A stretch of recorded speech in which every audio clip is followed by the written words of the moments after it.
of your work in this UFO topic, and he or Scary. she asks, "What was it that Tom was told that kept him up for 3 days?" Mm. Oh, well, I don't talk about that, but there was. I remember, um, I remember having discussions. The company that I keep with people like Jim, they just, and Hal, and the way their minds. What's really cool about Jim, by the way, is that I've learned how to parse information a lot better. I'm not going to ever be, him. This guy is master spy. But I learn a lot. Like learning how to be a little bit more skeptical with information and being able to put these things together and think differently. But they're all such um, really big thinkers, and they don't just grab onto a piece of data because it exists and says, "Oh, this matters and this means everything." It's very much like forming patterns and analyzing over time.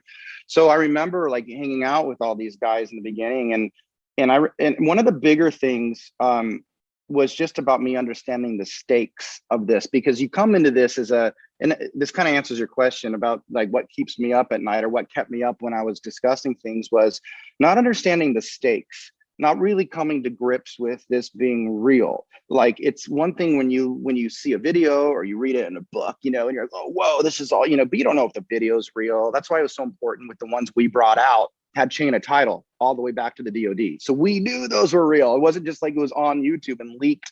Um, so it's the idea of bringing forth things that where they come from, and you really take it from that point forward and start getting really good data and evidence on people's encounters and the stakes that come with that.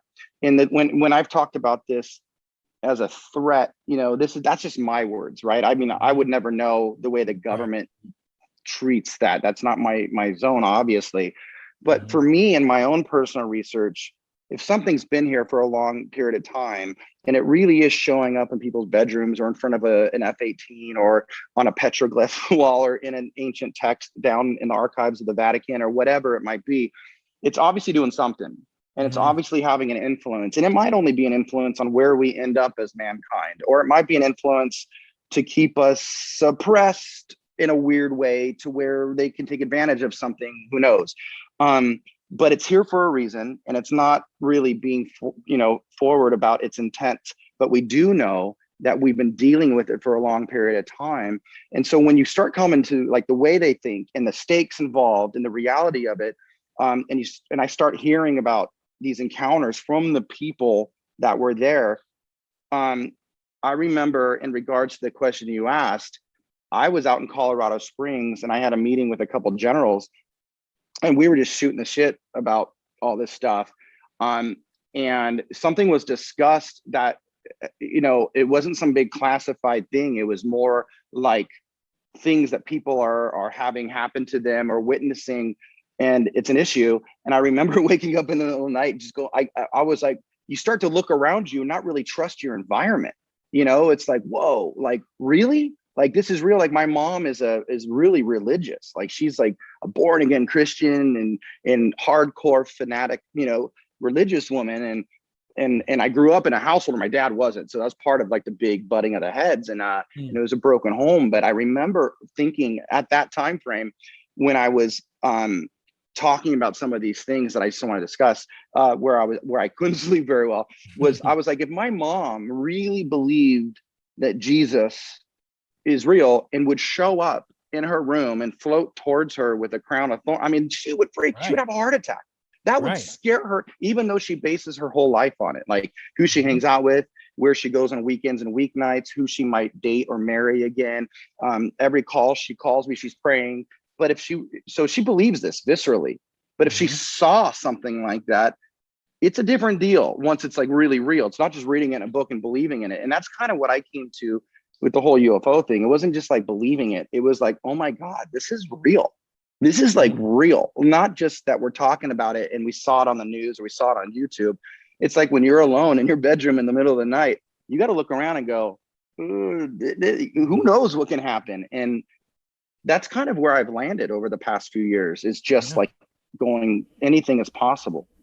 Does your So, mom think that what you're doing is an act of evil, or you're studying evil, that you shouldn't be doing No, what you're doing? she loves me too much and is too supportive to have that thought. So in her head, it's like this, it's probably a crisis of conscience, where it's like, these don't all map up, but this is what I tell people.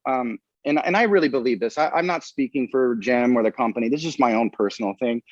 I have a feeling that when we really learn about consciousness and we really learn kind of what these things are, this phenomena is, I think we're going to, like I said earlier, we're going to merge this metaphysical consciousness type of science with normal science. And once it becomes all one, we might look at religions differently, but I think everyone's going to be able to keep the things they love, which is really not all the dogma and the stories that we argue about. But when it comes down to, the Father, the Son, the Holy Spirit, or Godhead, your soul and the physical body, it's all the same three things. That Trinity thing is like kind of everywhere. It's all about you as a person with your connection to consciousness, the Father, the Son, the Holy Spirit kind of thing. So I think what'll happen is everyone's so scared that religions will crumble. And I'm kind of like, no, it's going to be the great equalizer, that the only three things that matter in all of these things is us as a physical person with our connection to something bigger. And so I don't think people are going to be alienated. I don't think they might, be bummed that the story of the locusts coming out didn't apply, or something. But I think that the things that matter stay, which is, I used to go to my mom and say, like, I'll go, why are you a Christian? Like, why, like, what is it? She, oh, I know it. I've seen things. I've felt things. I just know in my heart. But then, and she goes, and we've healed the blind. We prayed and they can heal the blind. That's happened. I'm all, well, that's happened in Islam too. It has. So why is it happening in other religions and here? And my whole point was, it's not about the stories. It's physics. And people like yourself are going to